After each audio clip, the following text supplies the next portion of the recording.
that's all we need in terms of background, other than just to introduce Kathryn. So Kathryn Nankervis, thank you very much. It's the first Horse Tribe webinar, so we're really excited about this subject area.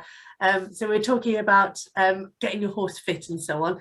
And Kathryn is currently an associate professor at Hartpury University. She set up Hartpury's Equine Therapy Centre in 1999 and oversees all of the commercial and research activity in the therapy centre. I'm sure Kathryn will tell you a little bit more about herself and her experience, but we're really, really delighted and really, really pleased that we've got Kathryn's expertise to draw on and to help us understand a little bit more about getting your horse fit. And when I talked to her about it, I was really excited because some of the things that I thought I knew, I clearly didn't. So this is going to be great. So Kathryn, you told me that, so I'm really excited. And do remember, guys, just type the questions whenever you think of them, and we'll collect them and then ask them of Kathryn. So yeah, if you think of a question, just type it. Right, Kathryn, we're going to hand over to you. Thank you so much. Thank you so much for asking me, guys. It's great to have an opportunity to just indulge in my pet subject. Brilliant. So I'm a physiologist by trade. My first degree was physiology, human physiology. A lot of the principles apply though to horses. And then after my degree, I was lucky enough to do a master's at the Animal Health Trust with Dr. David Marlin, and that just really opened my eyes to equine exercise physiology. It was kind of in the early 90s, which was the golden age of exercise physiology, really, and I had the time of my life at the Animal Health Trust, riding horses up the heath in the morning, doing experiments during the day, and then hitting the clubs in the evening. I just wouldn't have the energy for it now. But for the vast majority of my career, I have been at the therapy centre at Hartpury, and I work with a team who treats horses suffering from musculoskeletal injury. So I guess my job now is really just improving the functionality of horses. And as I've learned, over the past 20 years, most competition horses are broken. So most of us are dealing with injury and trying to get horses fit at the same time. So I do know a little bit about that I'm hoping to share with you this evening. And I have to say, personally, from a rider point of view, I am the person that this webinar is aimed at. I haven't ridden around Badminton. I'm not any kind of special rider. I do fun rides, and my absolute maximum is BE 90. So I can identify with the subject of this webinar. So we're going to talk about getting your horse fit, myths and reality. So what we're going to cover, hopefully, is where I'm going to move the little gallery. Where do you start with fitness training? How do you begin? What's the safest and most effective way of getting a horse fit? What is fit enough for a fun ride versus fit enough for a one-day event? How do you make a plan to suit your own needs? Because training is very much individual. So what I'm not going to give you is recipes. I'm not going to go week 1, do this, week 2, do that. 1, because it's boring, and 2, because it's never going to suit your individual circumstances. We're going to talk a little bit about the physiology as well. How long does it take to get your horse fit, and how long will it last? So yeah, I'm not going to give you recipes, but hopefully I am going to give you confidence to write your own plan for your horse and your circumstances and your goal. Trust me, it's easy. Really, any fool can train a horse. And any fool can train a horse, because horses are already brilliant athletes. We're so lucky to partner them. And for me, the thoroughbred is probably the best athlete on the planet. Now, you might not be on a thoroughbred, but even if you're on a non-thoroughbred, the horse is still a way better athlete than we are. But most of the facts and figures that we have relate to thoroughbreds. So a lot of the numbers that I'm going to trot out to you are about thoroughbreds, because they're the kind of horses that we've had on treadmills and tested, and the ones that we know everything about. So we just have to downgrade things a little bit to apply it to our kind of Irish sport horse or our natives. But Here we go. Let's start with some of the numbers. So why I can say that the thoroughbred is probably the best athlete in the world is because the measure that we use of exercise capacity is this thing called aerobic capacity. And that's their maximal oxygen uptake. Now, some people think that this is how much air the horse can actually take in through the nostrils and into the lungs, but it's not. It's how much oxygen can actually be utilized at the level of the muscle. And that determines, I guess, how hard the horse can work. Now, happily, most horse sports are predominantly aerobic. And happily, most of the things that we do to our horses, whether it's slow work, fast work, nearly everything improves the horse's aerobic capacity. So we don't need to worry about that. Basically, any kind of training program is probably going to increase the horse's aerobic capacity and send it the right way. So if we look at the actual values, VO2 max values for an average thoroughbred, 140 mils per kilogram per minute. We talk about it in terms of mils per kilogram per minute so that we can, or rather 140 mils per kilogram, so that we can scale for body size. Because obviously if you're a large animal and you've got lots of muscle mass, you will utilize more oxygen. If we scale it per kilogram, then we can compare different size animals. So VO2 max for an average thoroughbred, 140 mils per kilogram per minute. An elite thoroughbred is 220 mils per kilogram per minute. The average human is 40 mils per kilogram per minute. So if you compare that to the average thoroughbred, an average thoroughbred is over 3 times the athlete that we are. And an elite human will have a VO2 max of 80 mils per kilogram per minute. So even the average thoroughbred is getting towards being twice the athlete that a Tour de France cyclist is. So that's interesting, isn't it? Because you think even if you took a rubbish thoroughbred and you'd have to teach them to ride a bike, but they could win the Tour de France tomorrow. I mean, that, you know, that's just to try and give you some sort of perspective as to the difference between humans and horses. Horses have got amazing endurance, and I guess that, you know, the National Hunt race horse or the endurance horse are the absolute examples of that, the ultimate examples.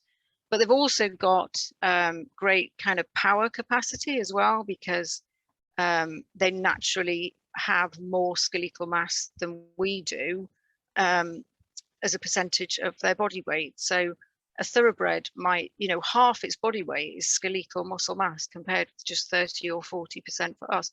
And of course, you know, if we're carrying fat around as well, that makes life even harder, and it makes your skeletal mass relatively lower. But just naturally, horses are more powerful than us as well. So they naturally got more endurance, they've naturally got more power. Very easy to train. So one of the things that contributes to this really high aerobic capacity is that they have very big hearts. So the thoroughbred on the left there will have a heart that's about 0.9% of their body weight, a 4 to 5 kilogram heart. It is big. That's compared with just 250 grams to 380 grams of a human, and just 0.45% of the body weight of average adult male. If you know that jockey, I'm sorry, I'm not calling him average.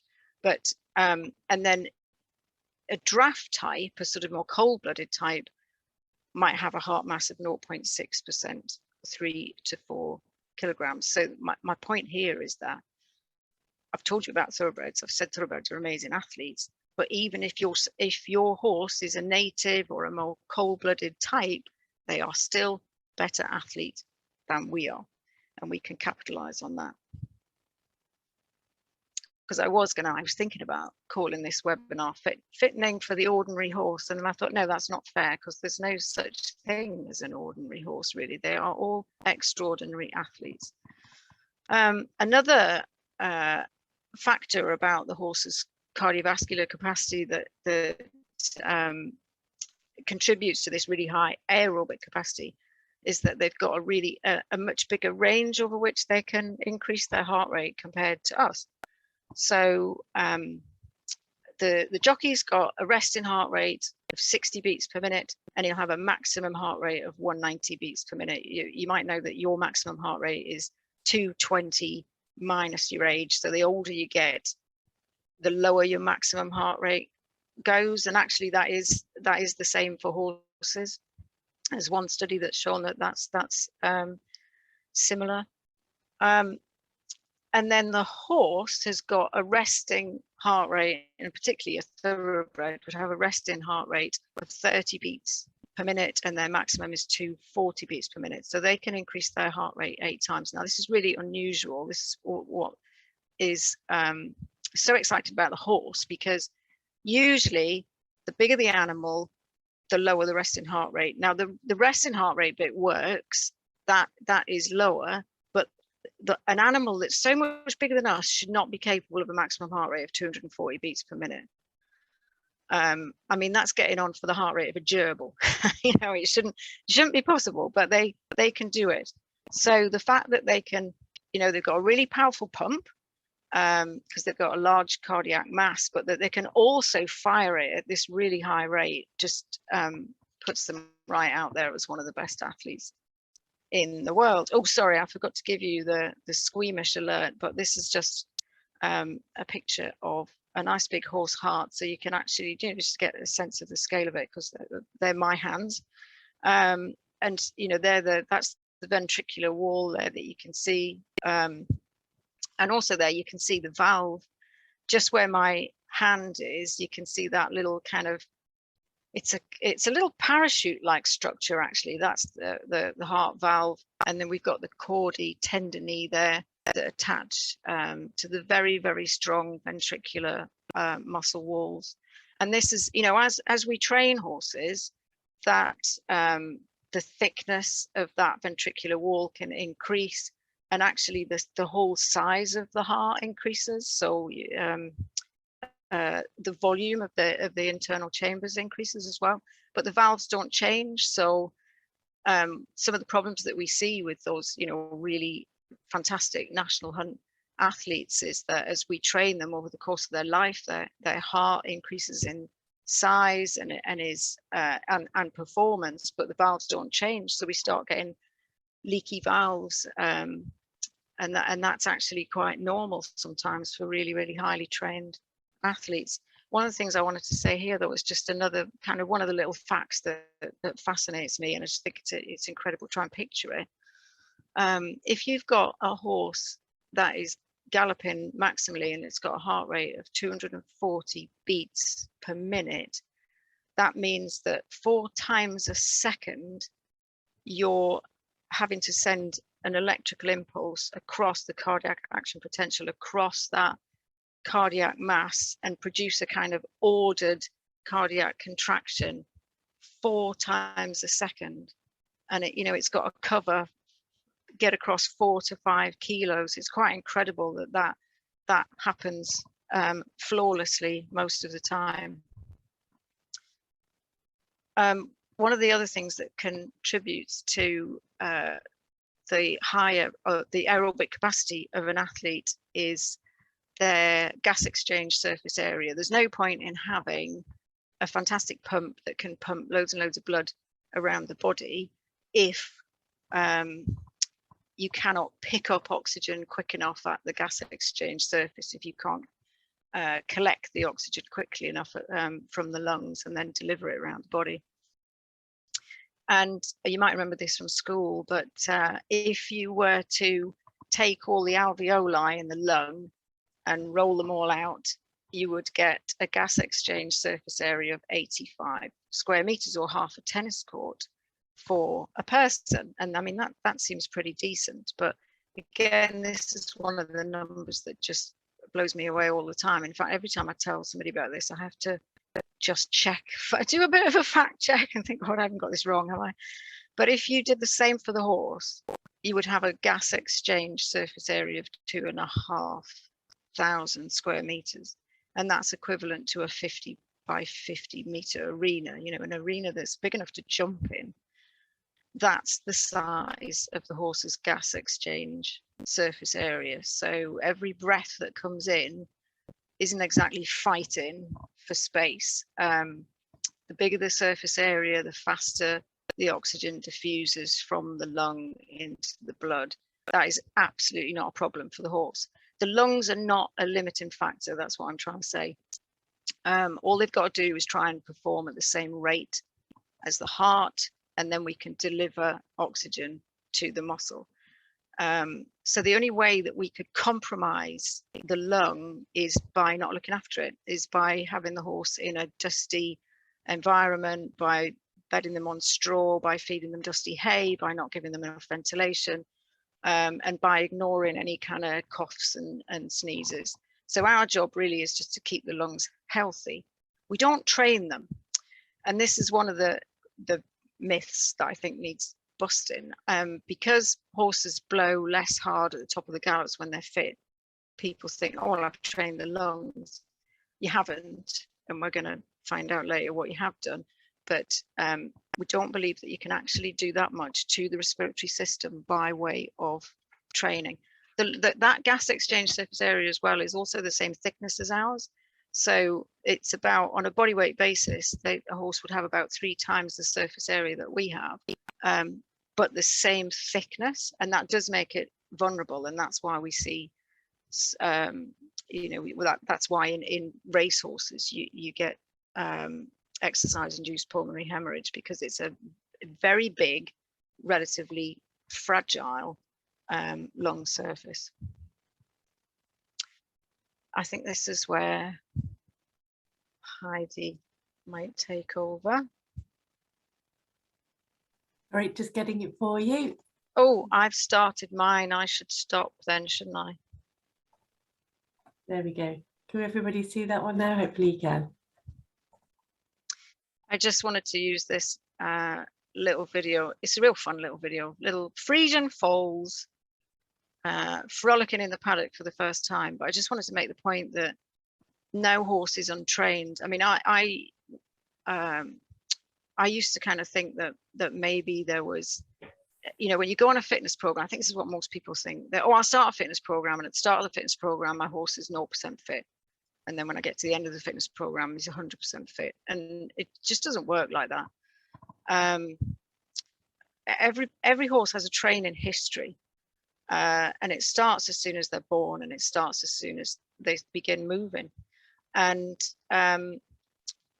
every piece of exercise that we take induces what we call an exercise response. So you do a piece of exercise, and for example, your heart rate will increase. You stop exercising, it goes back down again. If you do that repeatedly, you bring about the training response, which is a thing like, the heart mass, heart size increasing. And that generally doesn't go back anything like as quickly. So all the time, we're kind of retaining some of these chronic responses.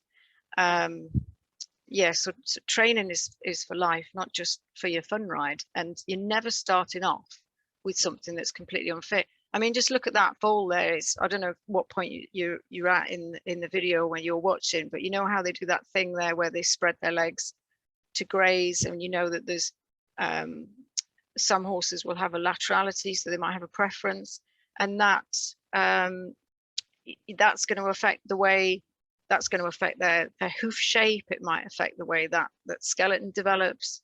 It might affect the thickness of the bone, left versus right, depending on its preference, whether it wants to canter to the left or canter to the right in the field.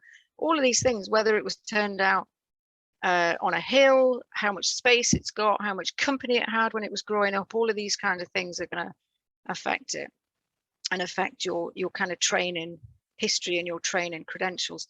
But one of the other myths is that when we start training our horse, we're suddenly going to have a positive impact on the skeleton or the tendons or the ligaments. Well, to be honest, a lot of the training, a lot of the adaptation that's going to happen throughout the horse's body has already happened by the time we get on them. And we think now that actually tendon is probably done all of the positive changes that are going to happen to it by the time the horse is 2-year-old. And that most of the skeleton adaptations might have happened by the time the horse is 4. I mean, we can make, you know, modifications. It will still respond according to the loads that's placed on it throughout the horse's life.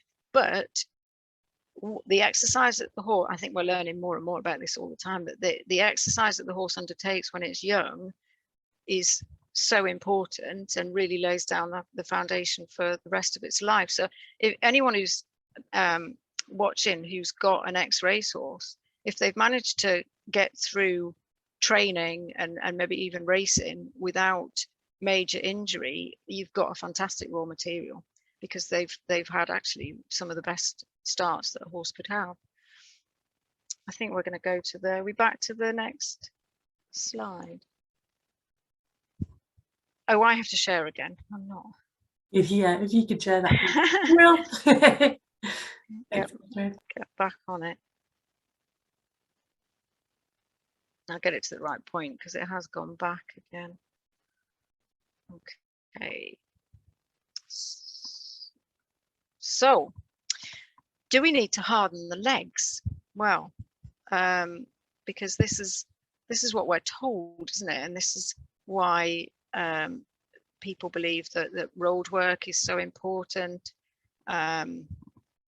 Road work can be good, don't get me wrong, but I don't believe that when we start a fitness program and you do that kind of early phase work that you're really hardening the legs. I mean, I'm not sure that you certainly don't want hard tendons. You want nice elastic tendons. And you're probably not, by walking down the road or even trotting down the road, going to make the skeleton adapt in a positive way. I think for a lot of our horses that aren't at risk of catastrophic distal limb failure like the racehorse, we don't really need to worry about trying to train the skeleton or increase bone mass. Our problem or our challenge is just trying to get the horse fit enough to do the job that we want it to do, but not get injured. So we have completely different goals and priorities. And I think if you're training for longevity and you want to have a horse that gives you good service for, you know, at least a few years, maybe even 10 years or more, then actually most of your training should be geared towards avoiding any excess stress. Because to be honest, this is the real art of training horses, is trying to get the minimum, to do the minimum amount of work to get the horse fit enough for what you want to do, and actually not a step more, because we know that probably the tendon's done most of its training by the time the horse is 2. Every extra step that you take that's unnecessary to get the rest of the body up to speed is just speeding your demise. That's quite gloomy, but yeah, we need quality, not quantity. And actually, I don't see the point of this slide, which I've remembered now, is that I don't think you ever need to trot on the flat on the roads, because I don't think in doing so that you're hardening the legs in inverted commas, and I don't see that there's any physiological advantage other than just hammering the joints, which we want to avoid. So where do you think you are on the scale from 0 to 100% fitness? This is tough, and there's no easy answer really, and there's no blood test that you can do or anything. There's nothing the vet can measure that can tell you where you are on this scale. You really have got to figure it out for yourself. I guess the only way that we could truly find out whether or not our horse was completely unfit or 100% at the peak of their genetic potential would be if you were to use some measure like VO2 max, but that's going to require a lot of equipment and probably a treadmill, and we don't need to do it. The substitute for VO2 max measurements is just heart rate measurements, and if you're super keen, you could probably get, you can buy heart rates monitors for probably £100. If you want the all singing or dancing one, it'd be about 300 quid. To be honest, most of us just go on feel and let the horse tell us, where we are on this scale, or at least where we're moving, whether we're moving towards 100% or going backwards. And we've established that you're never at naught because every horse has got a training history. If you were to get, the only way that you can get as low as you can go is if you have had probably a 3-month layoff where the horse has been largely stable kept.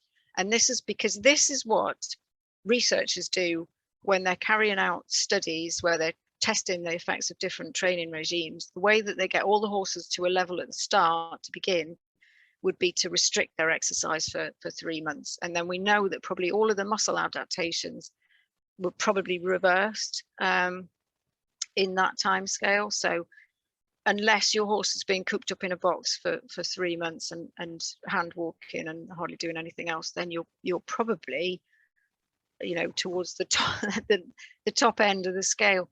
And then if you've got, you've also got to ask yourself the question, well, how fit do I need my horse to be?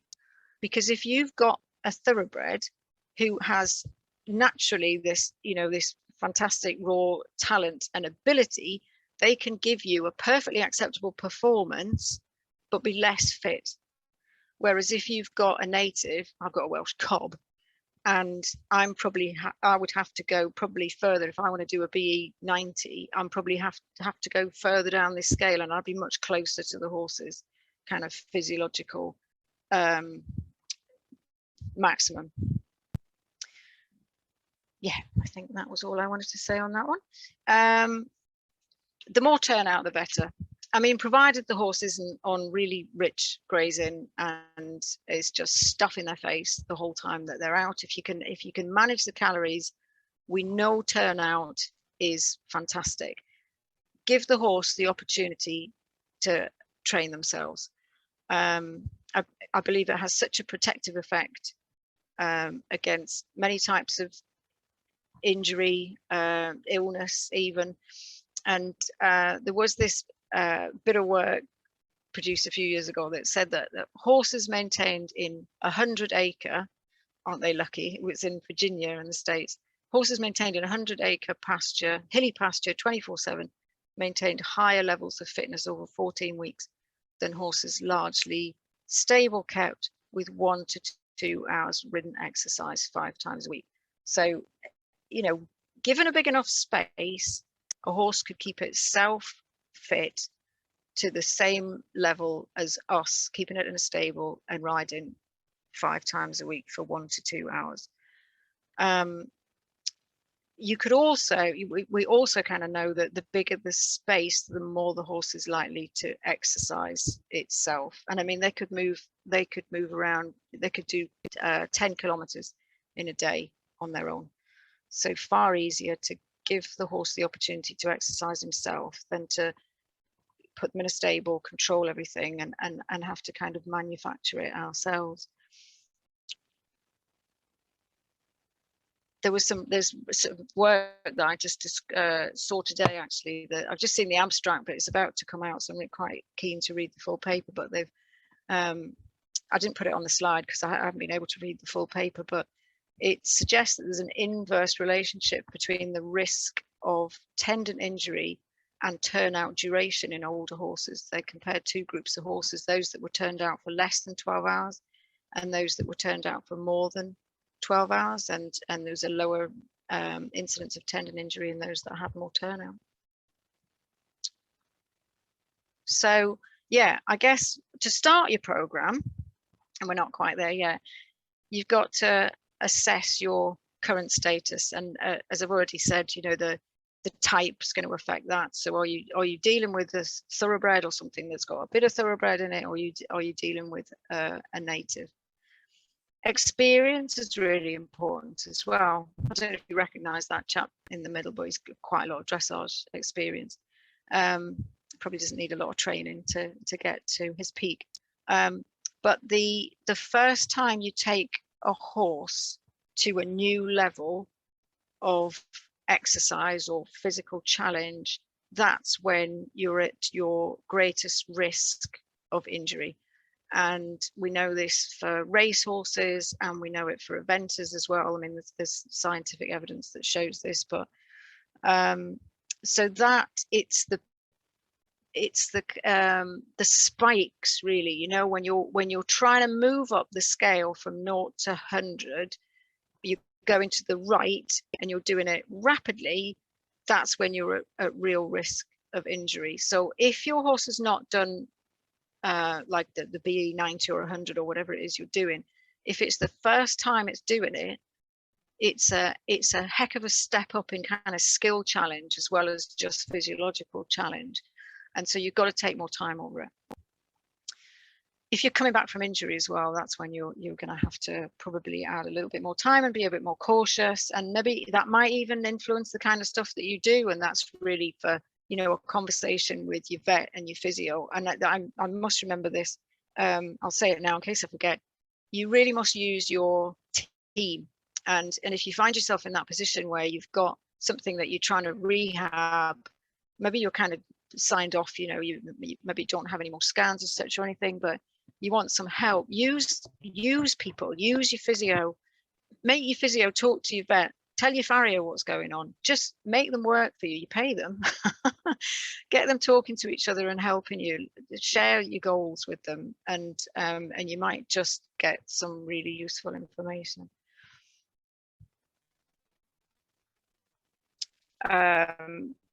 We know, because of the job that we do in the therapy centre, that time off, lack of exercise is the worst thing that can happen to a horse. And so if you have found yourself in the position where you're starting from, you know, not just a period of rest, but a period of enforced rest because you've had an injury and that's been going on for some time, then you might have a horse that looks like this horse on the right hand side there, where you've got the top line's just gone. And this is what everybody complains about when they've recovering a horse from tendon injury, that, oh my God, my top line's disappeared, he's lost everything. And actually, it's not so much that you've lost a load of muscle mass on the top, it's that the whole horse has dropped, the back has extended, and now you've got maybe a more what we call a lordotic posture at the top. Your saddle fit's probably going to change as well, something to think about, and your bottom line, your abdominal line's gone saggy.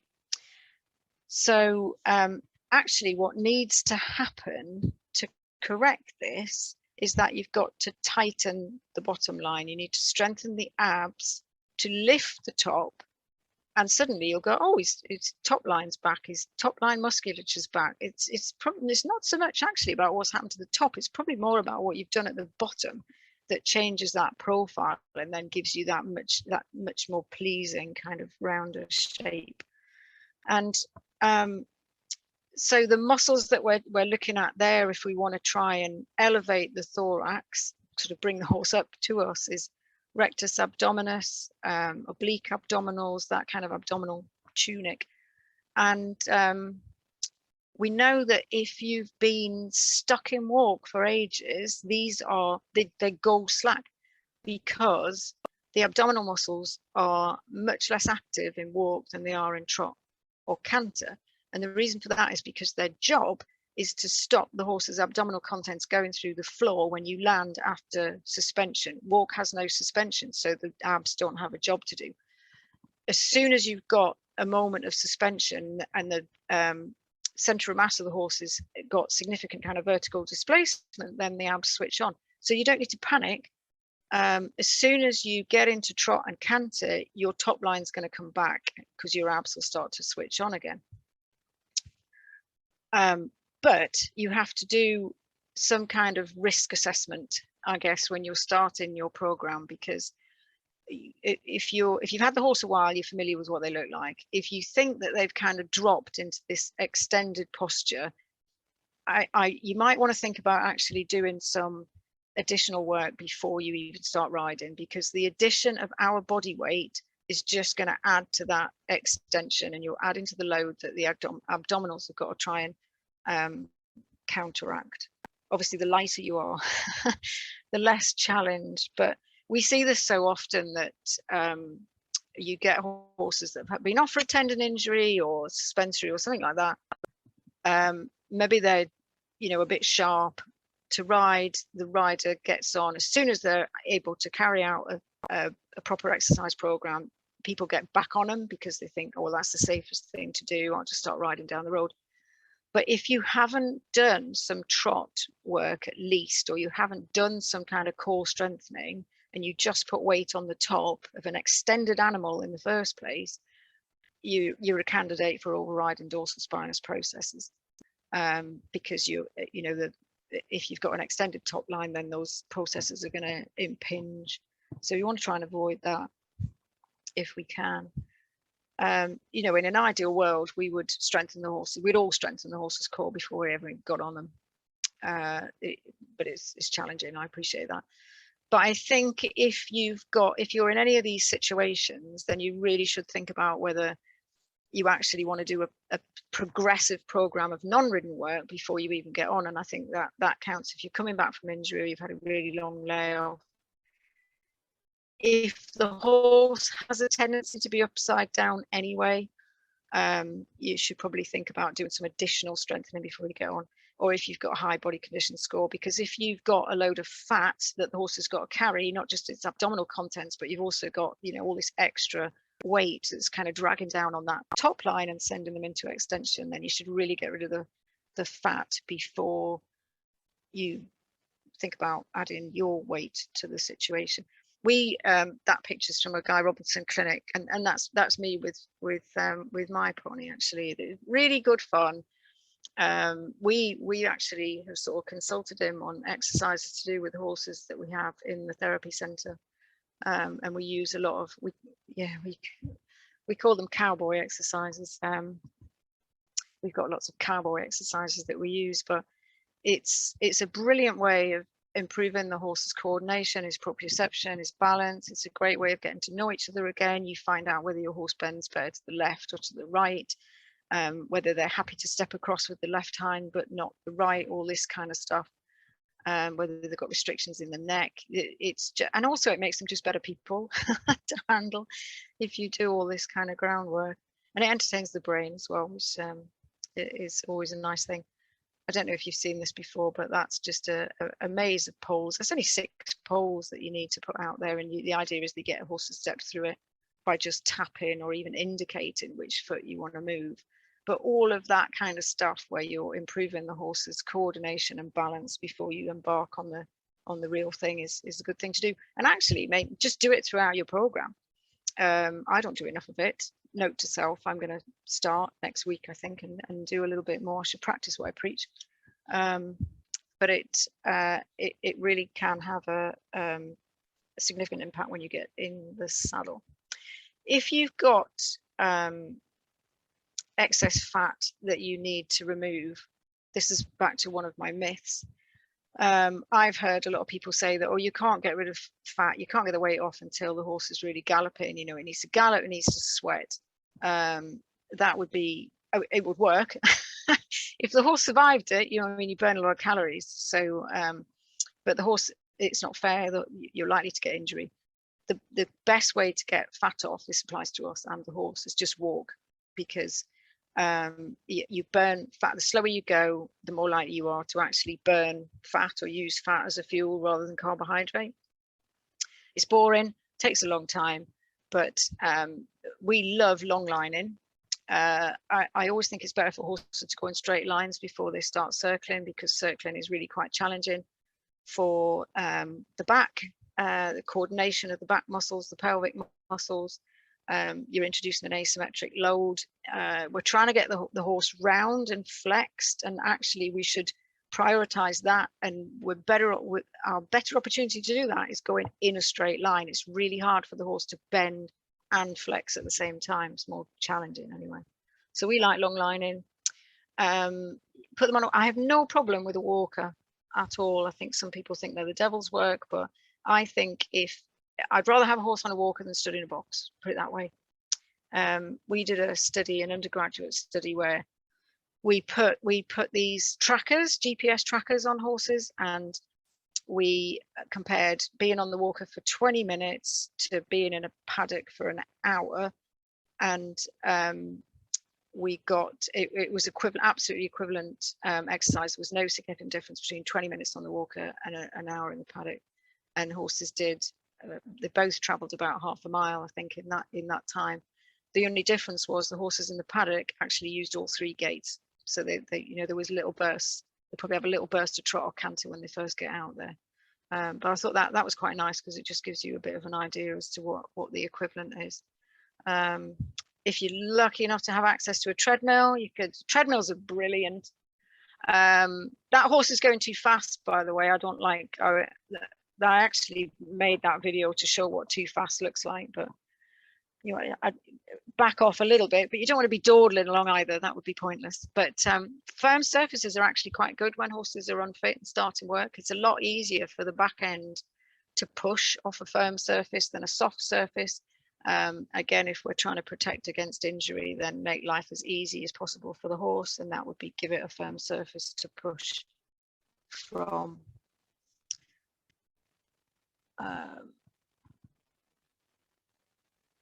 Right, probably should hurry up a little bit, I think. How long does it all take, this process? Well, I've stuck my neck out and put some numbers on it, and I think you probably want to plan for about 12 weeks if you're starting from no particular organized program to competition. Allow yourself about 12 weeks, and that would give you enough time for setbacks, any little challenges that you might encounter, even a tough week at work and you miss a week. You could probably knock quite a bit off that. If it's a thoroughbred type, you could probably do it in 8 weeks, or similarly, if the horse has done it before, you could knock it down a little bit. 12 weeks is plenty. Fun ride is trickier because it's so much harder to identify what the actual physiological challenge is, because it depends what fun ride you pick, whether you're going to take it steady or whether you one of these thrusters that, like, you know, gallops around the whole way and jumps everything. But you know, I would say that you could probably do that in a shorter period of time, because you've not got, again, the horse is largely going in a straight line. It's not got to be in a fixed posture. You're not having to add all that schoolwork and those extra challenges in. And then I would probably, how I would organize it would be to split that period up into like a third. And your first third, you're just going to increase the duration of exercise and at low intensity, and that's your primary goal. In that second third, you're going to add some schoolwork and some specific muscle strengthening, so increase the kind of skill challenge. And then the final third, you would do your quality work at the end, which is adding your speed, whatever, however fast it is you need to go, introduce it in the final third. The aim is to show the body the exercise demand of the goal, whatever that is. Just give it a taste of it, not reproduce it, because one way to get a horse fit would be to just go, oh, well, I'll have a look and see what I have to do for a BE80, and I'll just do that 4 times a week for 6 weeks.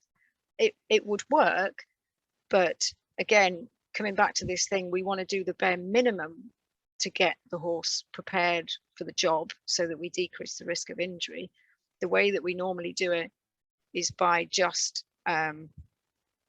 showing the horse either exercise of a similar duration or a little bit more, but at lower speed, or for shorter duration or distance, but at slightly higher speed. But don't absolutely reproduce the challenge. And that applies for every kind of training that we do and every single level. You would never absolutely reproduce the competition stress. Yeah, never reproduce them simultaneously. So to give you an idea, BE90, we'd be traveling, well, you're supposed to be completing it at a speed of about 450 meters per minute. You just need to remember your speed equals distance over time. If you ever need to try and figure out yourself when you're exercising at home how fast you should be going, if you can mark out a distance and just get somebody to time you, you can work it out. Do you know, professional event riders don't usually know what speed their horse travels. We've done quite a lot of exercise testing of, I mean, elite squads, and you couldn't say to them, go up the gallops at, give me 550 meters per minute. They wouldn't have a clue. They ride to a rhythm, you know, they know what they need for that horse, and they can stay in a rhythm, but they can't actually tell you what speed they're going. It's amazing. And actually the speeds that professional event riders go, their idea of top speed varies enormously as well, like 200 meters per minute. It's incredible, and yet they all manage to produce the same performance.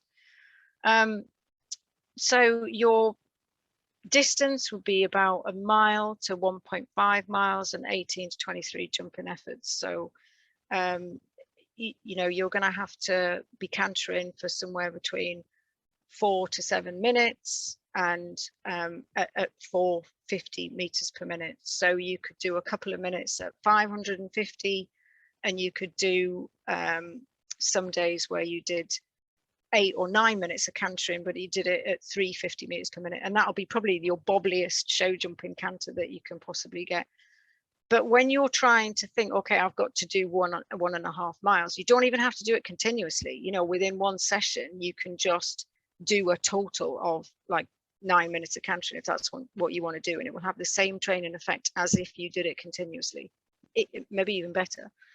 But you've always got to be prepared to go that little bit faster than you need, because you think about it, this is your optimum time. That's the time that you've got to be traveling at on average, but you've also got to deal with these 18 to 23 jumping efforts. And so you're decelerating and accelerating all the time. And that's quite a challenge for the horse. That's almost a harder physiological challenge than just ticking along. So if you want to actually save the horse at the competition, don't be constantly taking a pull and then charging that, you need to get in a rhythm. And that's what elite riders are so good at doing, is never changing that rhythm. However, the flip side of that is, if you want to increase this training stimulus within your program, change the rhythm, tick along and then ask for shorter, get them to sit back, push them on again, transitions. That is going to increase the training load and also give you a more rideable horse in the long run. The little bit of work there just showing that how much does the jump actually add? Well, this study showed that adding 12 jumps, 80 centimeters to a meter to a track of 700 meters ridden at 350, increased heart rate by about 30 beats per minute. So the jump does up the effort to a certain degree, but actually, happily, the forces on the limbs aren't that much greater than actually cantering until you start to jump over a meter. Because if you think about it, the horse is only basically picking the limbs up, not really picking the whole body up until you get to jump a decent height. So what is the current status of your athlete? You can help your horse enormously, and you can change things for the better. And this stands, I was thinking, oh God, should I put this at the beginning of the program? But actually, it's important at the beginning, in the middle, and throughout the program is to think about all these. Think about the peripheral stuff. Think about your foundation. Your foundation is your feet. All the forces that we expose the horse to are traveling up through those feet. He's got to brake, push, support his own weight through those very 4 small surface areas, if you like. They're so important. The farrier can really help you. The farrier can help you improve your power. They can help your horse go in a straight line. Good farriery is about the most effective tool that we have for changing a horse's posture, and actually for keeping them sound as well. This picture is this was a horse that came into us years and years ago, but I love the 2 pictures because the top one is the before, the bottom one is the after. You can see this horse has got really long toes, and it's got quite profound mediolateral imbalance as well. And I just love the fact that before the shoeing, it's completely A-frame, and you can see both the hind limbs through the gap in the front. And then after shoeing, and this is like 1 hour after shoeing, there's only a couple of hours apart in those pictures. At least we've got the back end behind the front end, and that horse is better able to push now and a much more effective athlete in the course of 2 hours because of what the farrier has done. The stresses, the load on the limb when that horse moves now have completely altered. So good farriery is so important. Your saddle fitter is the other thing that we need to think about. And again, like the farrier dealing with the bottom, the saddle fitter deals with the top line and symmetry there and balance there. They're responsible for making sure that that we can sit in a good position, that we sit symmetrically, and just help the horse out as much as possible.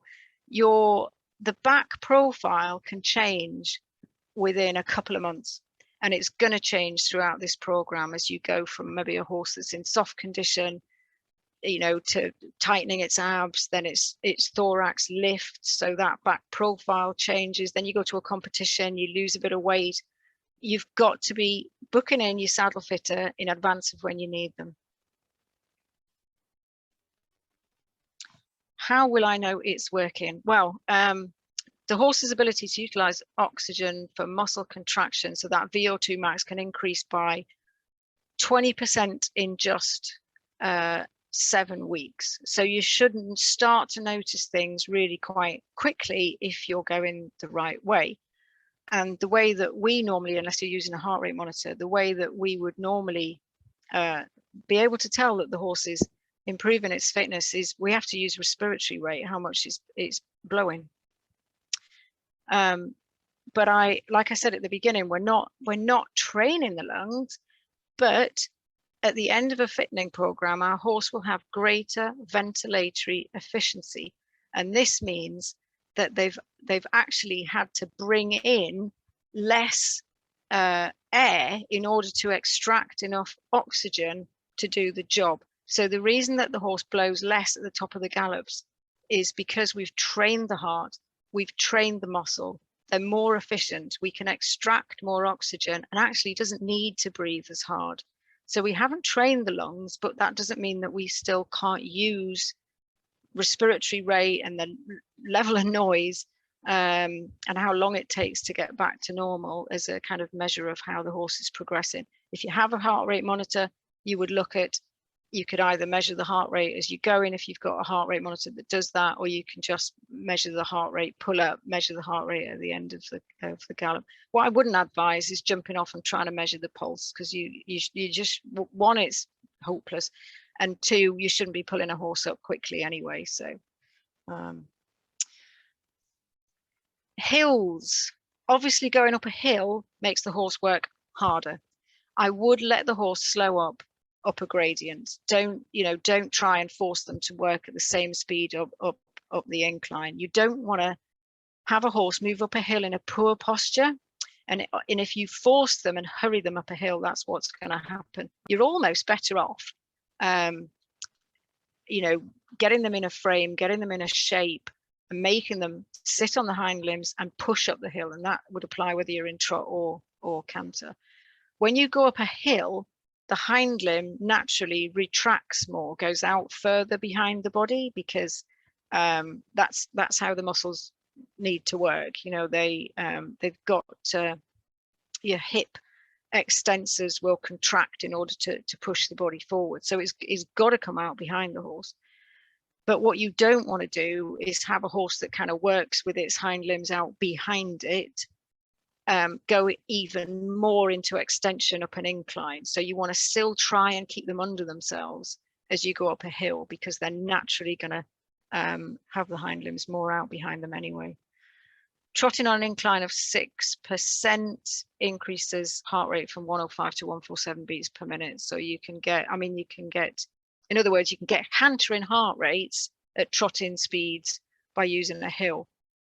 I haven't got a lot of choice. I'm in Monmouth, and all we've got is kind of 10%, 12% gradients. But what I love to use as well is the down, because if you want to get a horse to shift its weight to its back end, send it downhill slowly. You don't have to gallop down them, but when you go downhill, if the horse is to kind of balance and stop itself just freewheeling, it has to shift its weight to the back end. So actually downhill slowly is a fantastic training tool as well. How long does it all last? Well, we know that if you do absolutely nothing after your competition, you just put the horse in the box, put him to bed, didn't ride him, the muscle changes that you'd made throughout your program would last you 6 weeks. Horses maintain their fitness longer than we do. So this is another real great advantage that we have here. It means that you don't need to panic if you have a short layoff, a quieter week. You can almost pick up where you left off because the horse won't have lost that much fitness. It wouldn't be the same case for us. And in actual fact, we use this in high performance athletes to improve peak performance, because all the while that we're training, you're getting little minor injuries, micro tears and stuff. I suppose that's part of adaptation. You know, you create a little bit of weakness and then recover. So if you back off for a week or two, you might find that you've got, you know, a phenomenal animal when you come out the other side, because actually they've recovered, but they haven't lost fitness. What you shouldn't do is do that really quickly and constantly be going up, down, up, down. But I think if you've got a long program and you may be taking 16 weeks to get a horse from, you know, where you are now to where you want to be, a bit of a quiet time in the middle where you just back off and then press on again is really, really powerful tool. So some do's and don'ts.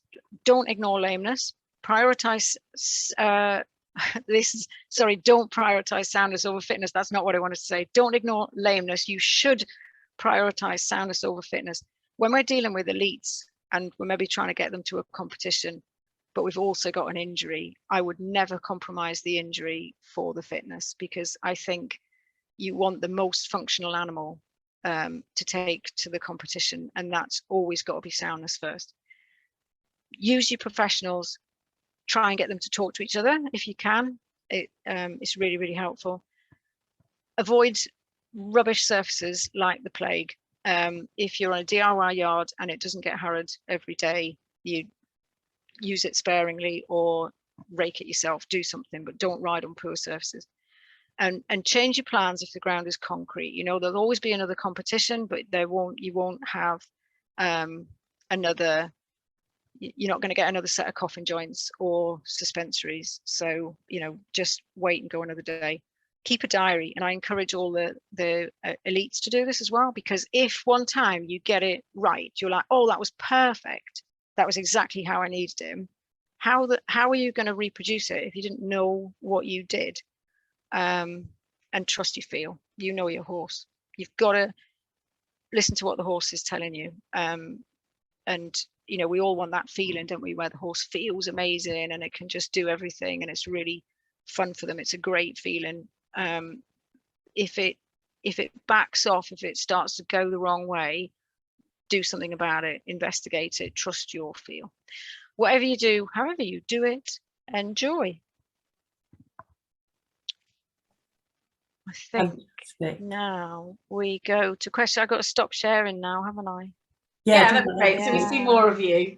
That's a great mantra to end on, actually. Have fun. Yeah. Well, it's supposed to be fun, isn't it? My friend and I, sometimes when it's, you know, we take the horses out as much as we can, but then if the weather's terrible or something and you think, oh, do we really want to go? And we go, well, we're not going to badminton, are we? Yeah.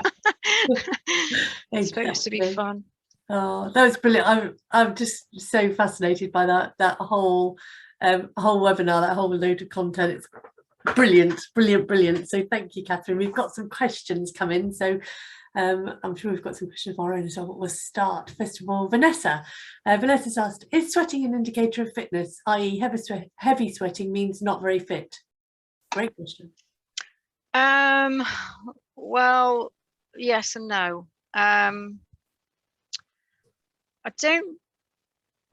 Horses aren't the same as people in that I think we sweat less, don't we, when we get fitter? Horses just sweat. Horses are brilliant at sweating. They're brilliant at everything. But,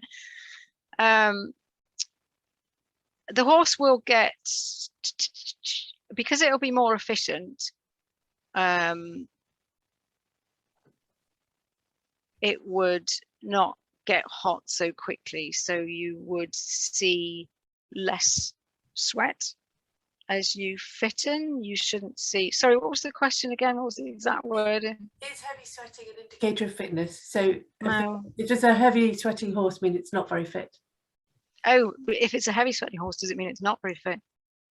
Yes, but it's also proportional to the work the horse is doing and the conditions, isn't it? They're supposed to sweat, and they're very good at it. So it depends. I guess you'd have to look around and see what everybody else around you looks like. And also what body, it depends on what kind of body shape the horse is as well, because you would expect the rounder you are, the hotter you're going to get, and you're naturally going to sweat. You're going to have to sweat more to get rid of the heat. So if I was on a fun ride and had a thoroughbred next to me and it wasn't sweating, and I was on a native, and the native was sweating more than the thoroughbred, I wouldn't be surprised, because they got different shape.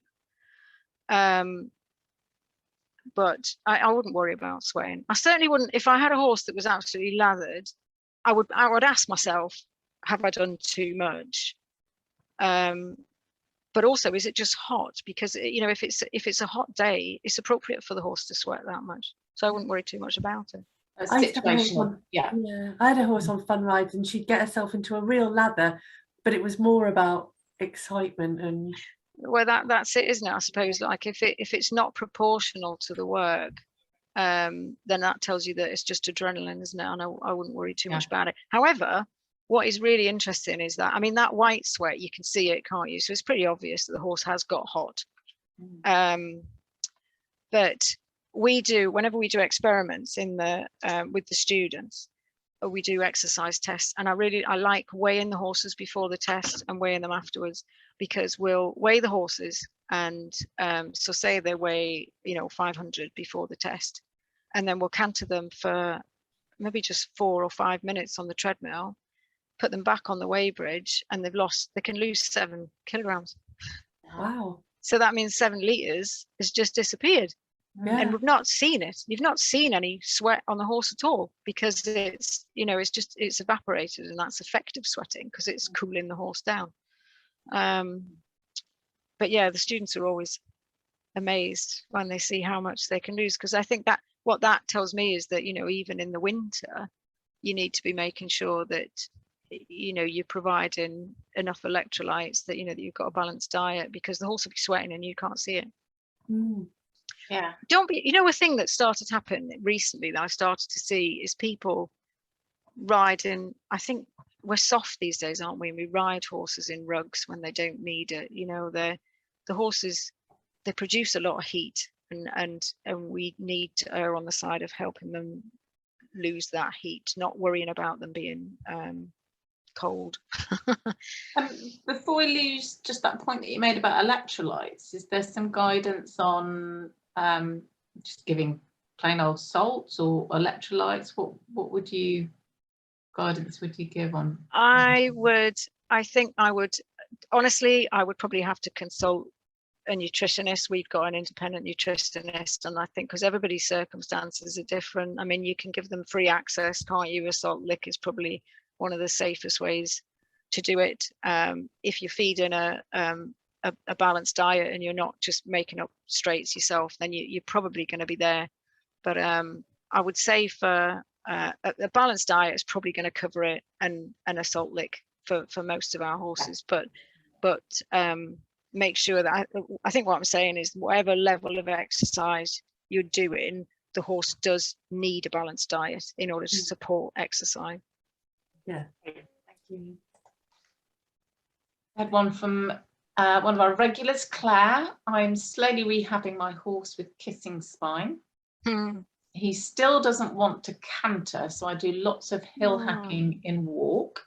I exercise him in trot with and without me riding regularly. Will it be difficult to strengthen his core without canter? No, there's lots. You can do it in trot, and also slaloming as well you know, you can strengthen the abs by actually bending, slaloming. That will help. I'm worried though that he doesn't want to canter. That would be a worry, and I think I would, if that's unusual.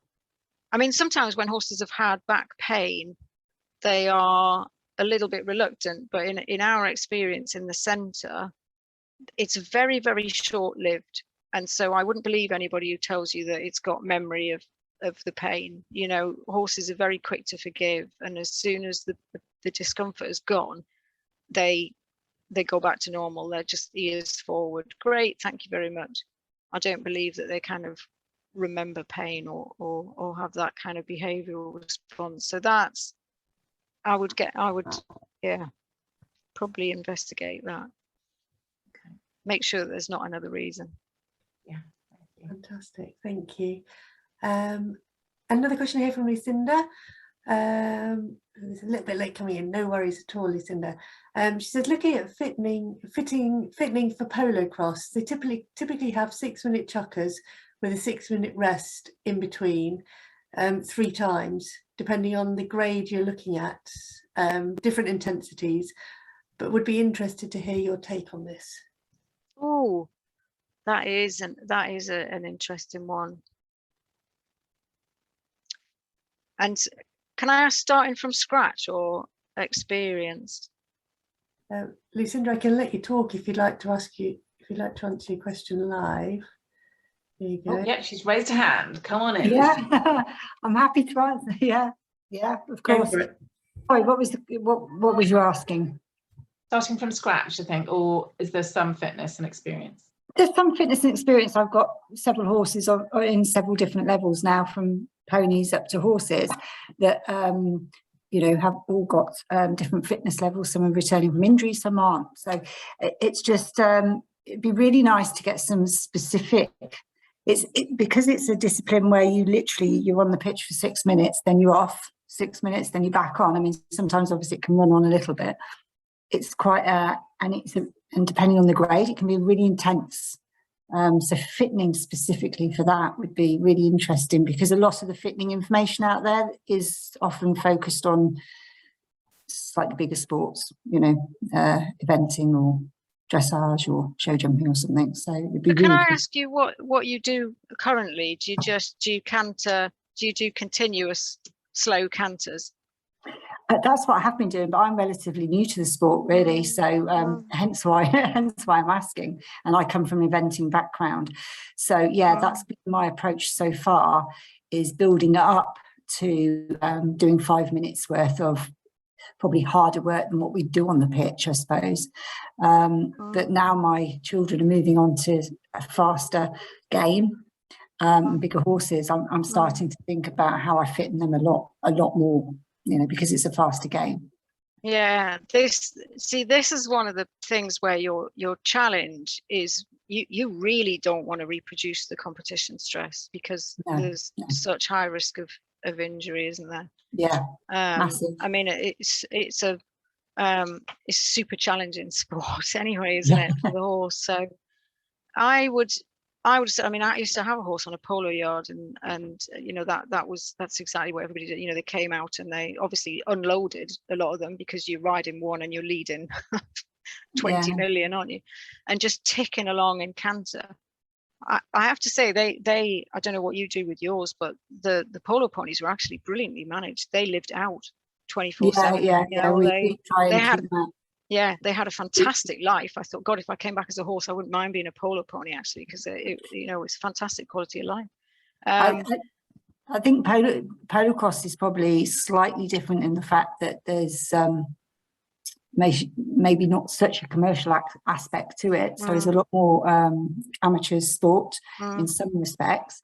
So yeah, it's challenging, but I would have said, right, what do you need? You need to be able to accelerate, you need to be able to turn, and you need balance. And so I wouldn't want to be doing, I think you could do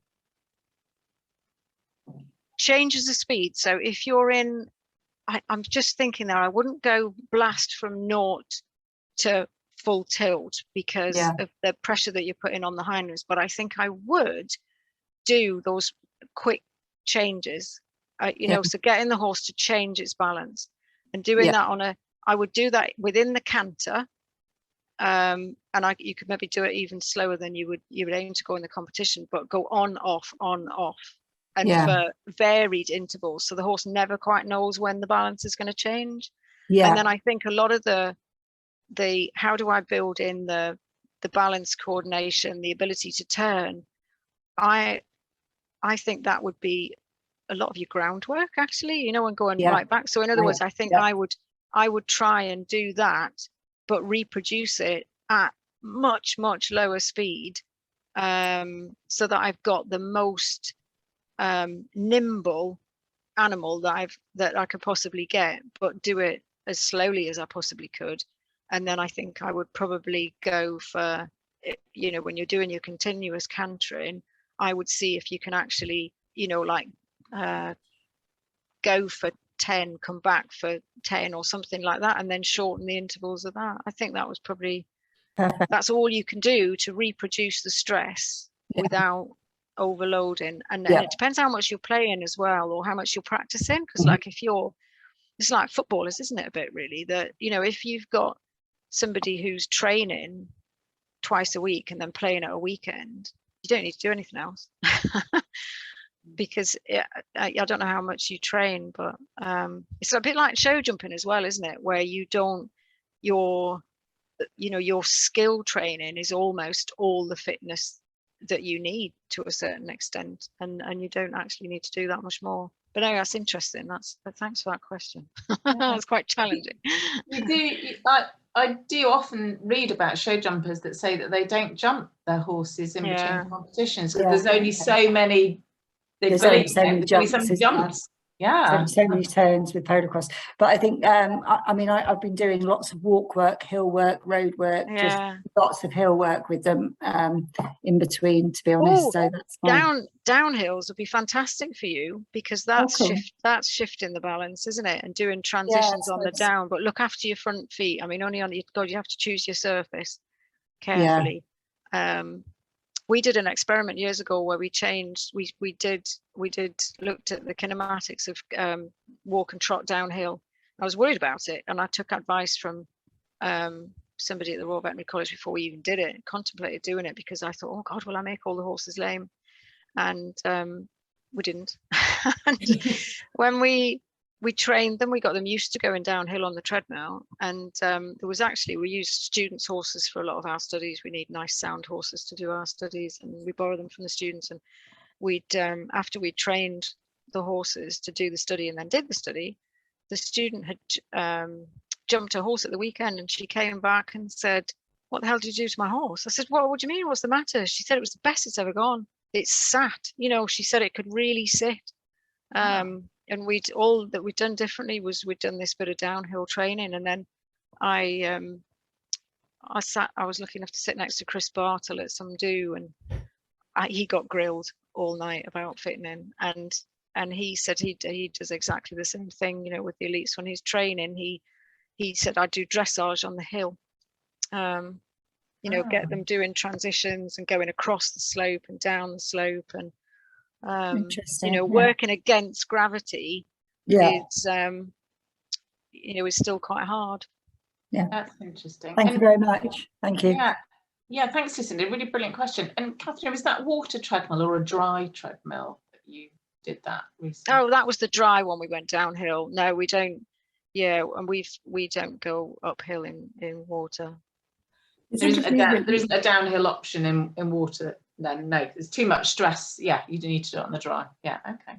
Oh, I mean, water treadmill exercise is really complicated anyway without introducing incline. So yeah, I mean, you can, but I think a lot of the water treadmills now, the nice new ones, they've often got, sometimes they have an incline feature built in because people want to use them without the water. So it's just, you know, it's just a treadmill, and you can use it on the flat, or you can have an incline, or you can put water in it. But so many people now, trainers people are realizing that treadmills are useful and they're safe.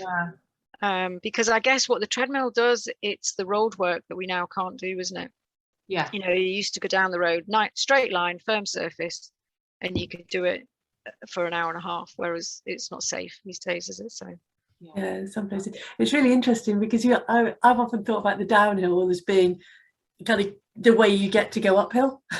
You know, and the uphill is the bit that's going to do the good. So it's fascinating to think. Oh yeah, it's just an unnecessary. Yeah. Like, Yeah, it's just a necessary evil, but actually it's useful.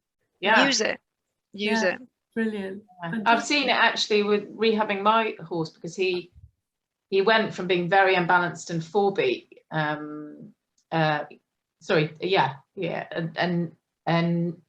at all kind of a line going downhill, and then as he strengthened, he got back into the correct rhythm and balanced himself, was much more confident instead of sort of falling downhill, if you like, or putting the brakes on. So it was a really good indicator of him sort of balancing himself and becoming Yeah. That's brilliant. And I mean, you do wonder, don't you? Well, you've just got to reproduce the stress, and I can't see the point of always working on a lovely surface or a beautiful inclined gallop, and then you've got to go to a cross country, and it is going to have downhill elements, you know. Yeah. So it's about specificity, isn't it? So you know, you should actually be able to go down a hill and stay in balance. Yeah. Brilliant. Well, unfortunately, we've come to the end. I feel like we could keep chatting for another hour with loads of questions, but been brilliant. Absolutely amazing. So much information and just really accessible. You know, you can get hold of it. And like you say, you can go and make yourself a training program based on all of the factors that you've talked to us about. So that's fabulous. Just before we go, a couple of things, some webinars that are coming up. Obviously, we've got next Thursday. We've got Ray Erasmus coming. He's he's not coming here. He's actually going to be South Africa. Is he here? Yeah, live from South Africa. Yeah. It just such an interesting, different perspective. He's a really compassionate horse person who's training safari horses to deal with things and situations that they would naturally be really fearful of. But he uses his training method that you could apply to all horses to help solve problems and to work with the horses in partnership with them. So that's going to be fascinating. And then we've got Justine Harrison coming back. She's been with us before, this time talking about understanding fear in horses and what we can do to help them when they are fearful. And then we've got Trudy Dempsey, who's another behaviourist, but she's going to be talking to us about clicker training and positive reinforcement. So if you've been to any of the ones with Andrew McLean, there'll probably be some learnings from there that Trudy's sort of building on and applying in a slightly different way. So those are the webinars that are coming up in the next few weeks. So yes, I think that's that. And before, as everybody leaves, there'll be a questionnaire. If you could just quickly fill that in for us and let us know what you thought of tonight, but also let us know what else you'd like to hear about. We're always looking for new ideas so we can find great experts to come and deliver those to us. So thank you. Yeah, thank you, Kathryn. Thank you. It's been absolutely really amazing. Yeah, lovely to see you guys, and listen to some brilliant fab advice. Thank you, guys. Well, let's just say thank you to Kathryn. Thank you. Absolutely. You're welcome. See you soon, everybody. Take care. Bye. Bye.